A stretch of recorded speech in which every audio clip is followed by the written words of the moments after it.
Coucou tout le monde, je fais une vidéo aujourd'hui relative au portail du 5-5-5, donc du 5 mai 2023, qui est un petit peu particulier puisque ça va remuer là-dedans.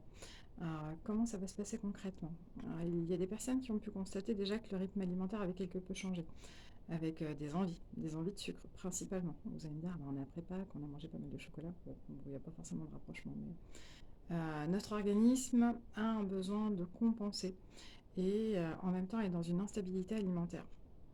Pourquoi? Parce que le cycle bouge. On va avoir, alors le sucre, il faut savoir que c'est rattaché à l'émotion principale qui est l'amour. Et on ne peut pas dire qu'on baigne dans un environnement qui est très dans l'amour, entre guillemets, actuellement. Et notre corps va avoir besoin d'équilibrer tout ça au travers de compensations diverses. Alors, il y a des personnes qui pourraient avoir des problématiques addictives qui peuvent ressortir et d'autres qui peuvent commencer à en créer. Et il y a encore un autre cas de figure où il y a des problématiques éventuellement dermatologiques, puisqu'on est dans une phase de détoxification en même temps qu'on a cette évolution énergétique. Vous allez me dire, c'est paradoxal de parler de détoxification quand on grignote éventuellement un petit peu plus. En fait, c'est plutôt logique. Notre organisme, comme il sait que ce que nous consommons actuellement n'est pas forcément en adéquation, même si vous avez un rythme alimentaire qui est exemplaire, lui, il n'a pas besoin de respecter ce qui a toujours été imposé le matin, le midi et le soir, mais apporter à son organisme en fonction des besoins sur l'instant T. C'est ce qui fait qu'on est un petit peu désorienté par rapport à tout ça et qu'on a des envies et des besoins différents.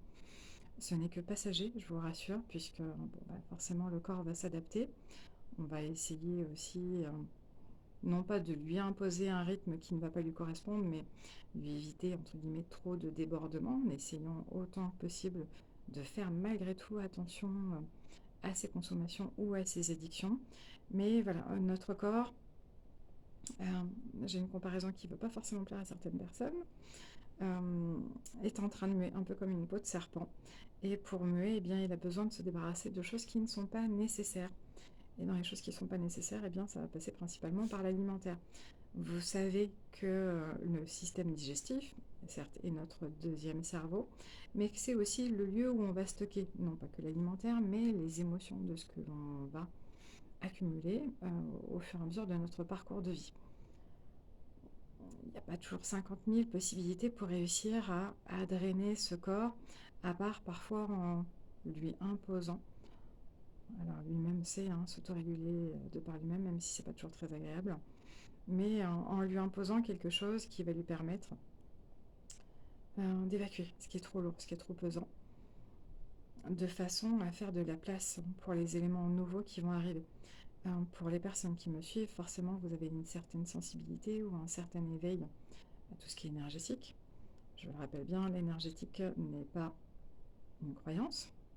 Parce que quand on dit tous les matins, ah, j'ai pas l'énergie pour, ça fait partie de notre quotidien. Donc, il faut quand même replacer les choses à leur place. Euh, donc oui, ça fait partie de notre quotidien, mais plus on a la connaissance de son corps, de comment il est constitué sur ces différents plans, plus vite on peut l'écouter pour le réguler. Et ça, c'est vraiment quelque chose qui est important. Parfois, on ne peut pas tout faire tout seul. Donc, bon, dans ces moments-là, il existe un certain nombre de choses. N'hésitez pas, certes, à faire attention au système alimentaire sans être dans la privation. Il existe des plantes, encore une fois, qui peuvent vous accompagner par rapport à ça. Et il y a aussi les fréquences, les vibrations, tout ce qui est fréquence musicale, qui peut aider l'organisme, un peu comme quand... alors j'ai la comparaison, j'ai l'image euh, d'une eau qui va vibrer, ou plutôt comme un plateau où on va avoir du sable.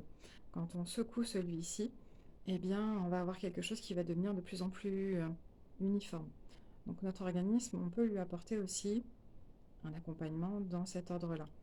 Euh, Ce qui me permet de faire la transition sur le fait qu'au niveau de l'association, il y a plusieurs personnes qui sont présentes, qui vont intervenir et il y a des personnes qui se rajoutent, donc ça c'est chouette, pour tout ce qui est autour de la sonothérapie, autour des fréquences avec des bols. Il devrait y avoir normalement un atelier prochainement, je crois, gratuit, pour faire découvrir eh bien, des sons traditionnels népalais avec des métaux et des productions locales. Donc ça peut toujours être un petit plus. Pourquoi s'en priver, j'ai envie de dire. Donc Voilà, ne vous inquiétez pas, ce n'est que passager. L'alimentation va se réguler, mais acceptez que, au moins jusqu'à la mi-mai, eh bien, votre corps a besoin de s'alléger d'un certain nombre de choses, et ce n'est pas, bien entendu, pour avoir une plus belle ligne dans son maillot de bain. C'est valable pour les hommes comme pour les femmes, bien entendu, donc non, l'apparence, n'oubliez pas que ça reste quelque chose, entre guillemets, superficiel. Ce qui est important, c'est ce que l'on est à l'intérieur. Et ce que l'on a à l'intérieur se reflète à l'extérieur. Donc, bon, voilà. Petite parenthèse par rapport à ces questions qui m'avaient été posées ces derniers jours au cabinet sur l'alimentation. Allez, à très bientôt.